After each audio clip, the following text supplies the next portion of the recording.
Sa 16 ng buwang ito, magsisimula na ang Simbang Gabi. Tiyak na dudumungin ng mga nagsisimba ang mga pondohan ng puto bumbong at bibingka, mga tradisyonal na kakaning pamasko. Samahan natin si Beth Kachin sa kanyang tampok na paksa sa Inkaba.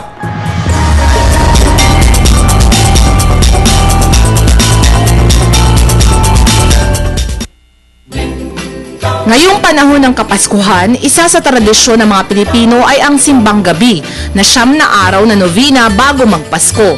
At nakaugalian na rin ng mga maninimba na bago umuwi ay bumili ng mainit na kakanin, kaya naman sa gantong panahon ay pa rin ang mga kakanin o Filipino native delicacies tulad ng bibingka, puto at puto bumbong. Bukod pa sa masarap talaga siya, nakakabigay din ng kabusugan no?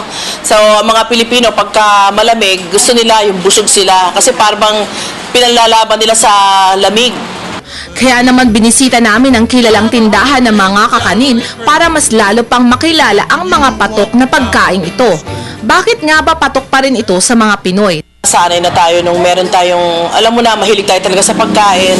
Kaya na-associate natin itong puto bumbong, bibingka. Tayong mga Pilipino, di ba? Sanay sa mga gantong lalong kakanin, lalo na ngayong magpapasko. But even lately na, miskin di na Pasko, naghahanap tayo ng mga ganito, di ba? Sa talagang in ito. Naging kaugalian na lang natin ng Pilipino na hinahanap natin pagdating ng malapit na magpasko. Oh, may puto bumbong. Oh, may bibingka. Ang sarap. Mas lalo pa nating kilalanin ang mga kakanin na ito at alamin natin kung paano nga nagawa at ano ang mga sangkap sa paggawa o pagluto nito. Unahin na natin ang bersyon ng mga Pinoy ng cheesecake o bibingka. Kailangan natin ng mga sumusunod: galapong, keso, mantikilya, itlog na maalat, dahon ng saging at kinudkod na niyog.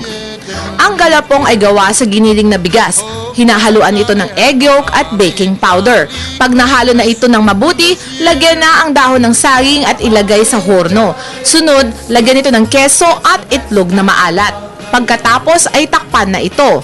Makalipas ang ilang minuto ay pwede na itong hanguin. Para mas masarap ay pahiran ito ng mantikilya at budbura ng kinayod na niyog. At eto na ang katakam-takam na bibingka. Ito naman ang kakailanganin sa paggawa ng puto bumbong: galapong, mantikilya, dahon ng saging at kinudkod na niyog. Karaniwang ang galapong ay kinukulayan ng kulay ube at pinapatigas. Ito na ang paraan ng paggawa: kumuha ng galapong, gadgarin ito at pagkatapos ay ilagay sa hulmahan. At sunod ay ilagay na ito sa Makalipas ang ilang minuto at kung ito ay umusok na, pwede na itong hanguin. Taktakin ito. At para mas masarap ay lagyan ng asukal at ginadgad na niyog. At ito na ang pinakaasam na puto bumbong. Tunay ngang kahit ilang henerasyon na ang lumipas, di pa rin kumukupas ang ningning at sarap na mga ipinagmamalaking kakanin na ito. Inkaba, kami, Inda! Para sa Telebisyon ng Bayan, Elizabeth Kachin.